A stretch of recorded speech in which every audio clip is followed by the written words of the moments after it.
Saranno i giardini di Casa Buscarini, nella sezione sarda della Biblioteca Assata a Nuoro, ad ospitare la nona edizione del Cinema Indipendente Sardo, una manifestazione ideata dalla regista nuorese PJ Gambioli e organizzata insieme all'Associazione Culturale IANAS col supporto del Consorzio Bibliotecario Sebastiano Assata di Nuoro.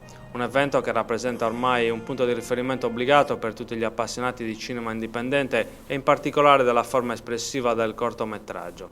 La manifestazione si articola in 2 giornate che prenderanno il via domani alle 19. L'ingresso è libero, ma anche quest'anno spazio alla solidarietà con una raccolta fondi a favore dell'AMO che si occupa di assistenza ai malati oncologici. PJ Gambioli, domani a Nuoro nei giardini di Casa Buscarini parte la nona edizione del Cinema Indipendente Sardo. Quali le novità, quali gli appuntamenti? Innanzitutto tantissime novità a partire dalla presentazione della web TV, IANAS TV, fondata da pochi mesi con un palinsesto veramente ricco di film dedicati alla Sardegna ma non solo.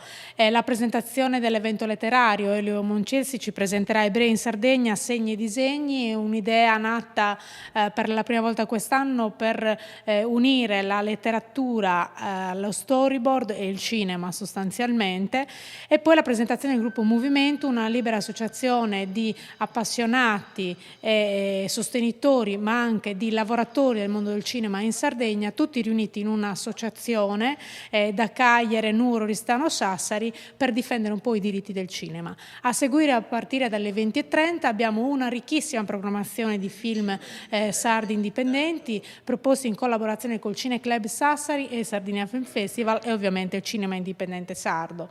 E invece dopodomani, 23 agosto, è dedicata ai bambini, cartoon party, pane, Nutella e cartone animato con una serie di programmazioni bellissime di short film, cartone animato che provengono da tutto il mondo.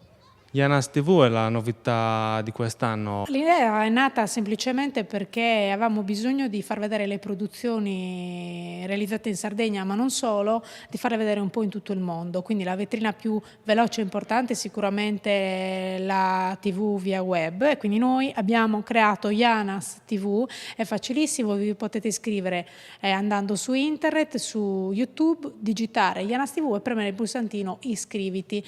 A quel punto riceverete gratuitamente a casa vostra, nella vostra casellina di posta, un'email di avviso ogni volta che c'è un nuovo caricamento di un film.